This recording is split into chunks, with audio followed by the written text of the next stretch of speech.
नमस्कार विद्यार्थी मित्रांनो, जोशना पवार या यूट्यूब चॅनलमध्ये आपल्या सर्वांचे मनापासून स्वागत आहे। आज आपण इयत्ता 9वीच्या वर्गाची हिंदी या विषयाची प्रथम सत्र परीक्षा प्रश्नपत्रिका अभ्यासणार आहोत। ही प्रश्नपत्रिका एकूण 80 गुणांची आहे आणि वेळ हा 3 तासाचा देण्यात आलेला आहे। विद्यार्थी मित्रांनो, जर तुम्हाला 9वीच्या वर्गाच्या इतर विषयांच्या प्रश्नपत्रिका अभ्यासायच्या असतील तर आपल्या डिस्क्रिप्शन बॉक्समध्ये इयत्ता 9वी प्रश्नपत्रिका प्लेलिस्ट देण्यात आलेली आहे। ती प्लेलिस्ट पहा आणि इतर विषयांच्या प्रश्नपत्रिकेंचा देखील सराव करा। कृती क्रमांक अ, निम्नलिखित परिच्छेद पढ़कर दी गई सूचनाओं के अनुसार कृतियां कीजिए। त्या ठिकाणी परिच्छेद दिलेला आहे आणि त्यावर आधारित कृती बघा। आकृति पूर्ण कीजिए। चांदनी रात की विशेषताएं, किरणों का खेलना, हरी घास का लहराना, स्वच्छ चांदनी, मंद पवन चलना। 2 गुणांसाठी आहे हा प्रश्न। क, किरणों के खेलने का स्थान जल थल। ख प्रश्न पा, यहाँ यहाँ फैली हुई है चांदनी, पृथ्वी पर आकाश में। प्रश्न 3, धरनी खुशी व्यक्त करती है हरी घास की नोकों से। ब, जिससे पेड़ तेज गति से इधर से उधर झुकते हैं झोंके। क प्रश्न, पद्यांश में आया सौर मंडल का प्रसिद्ध ग्रह। उत्तर आहे पृथ्वी। ड प्रश्न, सुंदर कहा गया है जैसे वह चंद्र। कृति क्रमांक आ, निम्नलिखित परिच्छेद पढ़कर दी गई सूचनाओं के अनुसार कृतियां कीजिए। 2 गुणांसाठी आहे हा प्रश्न। पुढे परिच्छेद दिलेला आहे, परिच्छेद व्यवस्थित वाचायचा आहे आणि त्या परिच्छेदवर आधारित कृती। पहली कृती, डॉक्टर भटनागर के बारे में उनकी पत्नी का अनुमान। त्या ठिकाणी आपण उत्तर लिहून घेतलेला आहे, मरीज की हालत गंभीर होना। दूसरा प्रश्न, हैरानी बनने का कारण, मरीजों का डॉक्टर के घर पर पूछताछ करना। चौकटीत जागा पुरली नसती म्हणून आपण या ठिकाणी लिहून घेतलेले आहे। तीसरा प्रश्न, शाम को की गई कार्रवाई, पुलिस स्टेशन को सूचित करना। आणि पुढे परिच्छेद देण्यात आलेला आहे।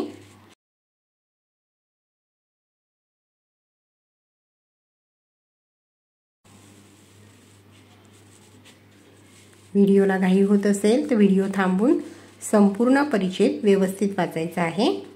परिच्छेद वाचल्यानंतर तुम्हाला प्रश्नांची उत्तरे सहज लिहिता येतील।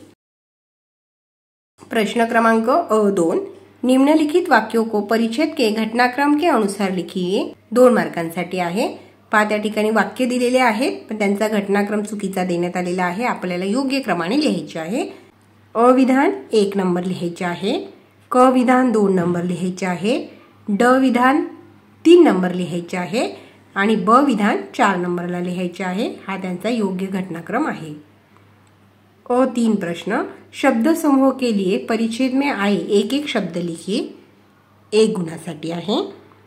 अ, जहाँ चिकित्सा करवाने के लिए मरीज भर्ती होते हैं, अस्पताल। ब, जिसे चिकित्सा करने का अधिकार प्राप्त हो, डॉक्टर। दूसरा प्रश्न, शब्दों के वचन बदलकर लिखिए। 2 गुणांसाठी आहे। अ, कार कारे, ब, ट्रक ट्रके। कृति क्रमांक 3, निम्नलिखित पठित पद्यांश पढ़कर दी गई सूचनाओं के अनुसार कृतियां कीजिए।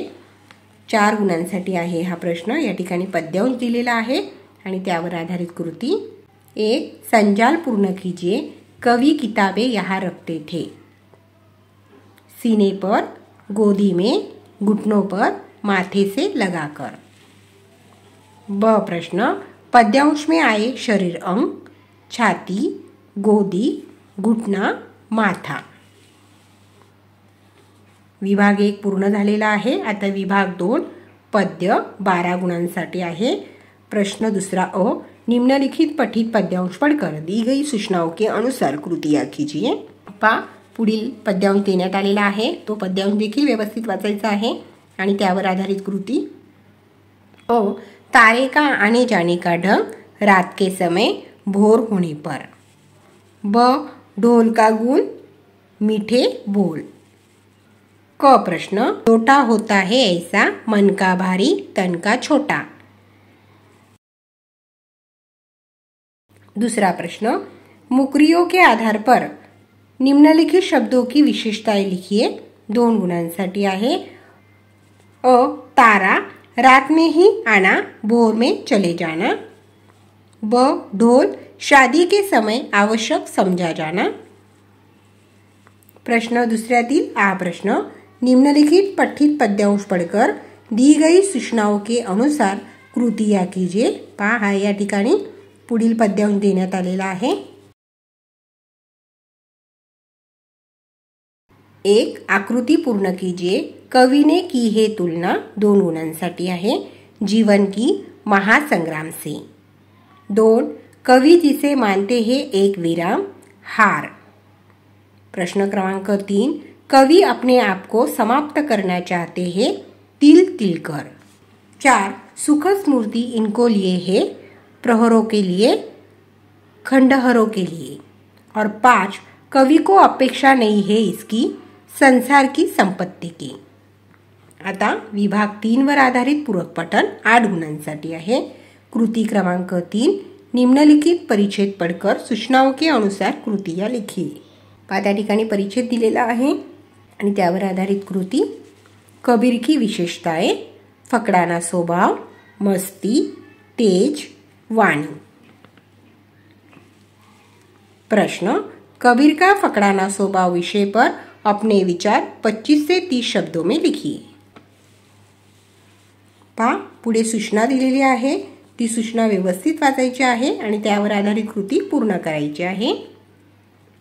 ब 1 प्रश्न, आकृति पूर्ण कीजिए। गद्यांश में आए मौसम, त्या ठिकाणी त्यांनी गरमी दिलेला आहे, आपण लिहायचं आहे थंड वर्षा। थंड, गर्मी, वर्षा, ये 3 मौसम गद्यांश में आए हुए हैं। दूसरा प्रश्न, उत्तर लिखिए। 2 गुणांसाठी आहे। अ चौकीदार के लिए बेचारा अर्थ में प्रयुक्त शब्द, निरीह प्राणी। ब चौकीदार की पैसे लेने का दर, 1 रुपया प्रतिदिन प्रति घर। आता विभाग 4 वर आधारित भाषा अध्ययन, व्याकरण 14 गुणांसाठी आहे। प्रश्न चौथा, सूचनाओं के अनुसार कृतियां कीजिए। 1. रेखांकित शब्द का शब्द भेद पहचान कर लिखिए, 1 गुणासाठी आहे। 2. कृती पूर्ण कीजिए, संधि शब्द इत्यादि, आपल्याला संधि विच्छेद आणि संधि भेद करायचा आहे। तीसरा प्रश्न, निम्नलिखित अवयवों में से किसी एक अवयव का अपने वाक्यों में प्रयोग कीजिए, 1 गुणासाठी आहे। ऑफ आणि की, दोघांपैकी कोणत्याही एका अवयवाचा वाक्यामध्ये प्रयोग करायचा आहे। चौथा, निम्नलिखित वाक्यों में से सहाय्यक क्रिया पहचान कर मूल रूप लिखिए, 2 गुणांसाठी आहे हा प्रश्न। प्रश्न 5वां, निम्नलिखित में से किसी एक क्रिया का प्रथम प्रेरणार्थक तथा द्वितीय प्रेरणार्थक रूप लिखिए, 2 गुणांसाठी आहे। 2 क्रिया दिलेल्या आहेत, मानना, बनना। प्रश्न 6वा, 7वा, 8वा, 9वा आणि प्रश्न 10वा, हे सर्व प्रश्न तुम्ही व्यवस्थित व्हिडिओ थांबून वाचून घ्यायचे आहेत आणि त्यांची उत्तरे सोडवायची आहेत। विभाग 5, रचना विभाग, उपयोजित लेखन 20 गुणांसाठी आहे। प्रश्न 5वा अ, पत्र लेखन 5 गुणांसाठी आहे। नेहरू चौक, अमरावती से अभिनव पांडे अपने छोटे भाई अनिल को व्यायाम का महत्व समझाते हुए पत्र लिखता है। आणि दुसरा प्रश्न बघा, या ठिकाणी परिच्छेद दिलेला आहे, गद्यांश दिलेला आहे, तो व्यवस्थित वाचायचा आहे आणि त्या गद्यांशवर आधारित 4 प्रश्न तयार करायचे आहे, या प्रश्नांची उत्तरे या गद्यांशमध्ये असतील। प्रश्न 5वा आ, वृत्तांत लेखन 5 गुणांसाठी आहे। अपनी पाठशाला में बनाए गए वार्षिक पुरस्कार वितरण समारोह का वृत्तांत लिखिए, किंवा त्याला और देण्यात आलेला आहे कहाणी लेखन। वृत्तांत लेखन किंवा कहाणी लेखन दोघांपैकी कोणताही एक प्रश्न तुम्ही 5 गुणांसाठी सोडवायचा आहे। दूसरा प्रश्न आहे विज्ञापन लेखन, निम्नलिखित जानकारी के आधार पर 50 से 60 शब्दों में विज्ञापन तैयार कीजिए, 4 गुणांसाठी आहे। आणि प्रश्न 5वा ई, निम्नलिखित विषयों में से किसी एक विषय पर लगभग 50 से 60 शब्दों में निबंध लिखिए 5 गुणांसाठी। 3 विषय दिलेले आहेत, मेरी माँ, मेरा प्रिय खेल, यदि पाठशालाएं न होती। तिघांपैकी कोणत्याही एका विषयावर निबंध लिहायचा आहे। पहा विद्यार्थी मित्रांनो, या ठिकाणी आपण इयत्ता 9वीच्या वर्गाची हिंदी या विषयाची प्रश्नपत्रिका अभ्यासली। व्हिडिओ आवडल्यास व्हिडिओला लाईक करा आणि चॅनलला सबस्क्राईब करून ठेवा, जेणेकरून या पुढचे जे नवनवीन शैक्षणिक व्हिडिओ मी यूट्यूबवर टाकेन त्याची नोटिफिकेशन अगोदर तुमच्यापर्यंत पोहोचेल।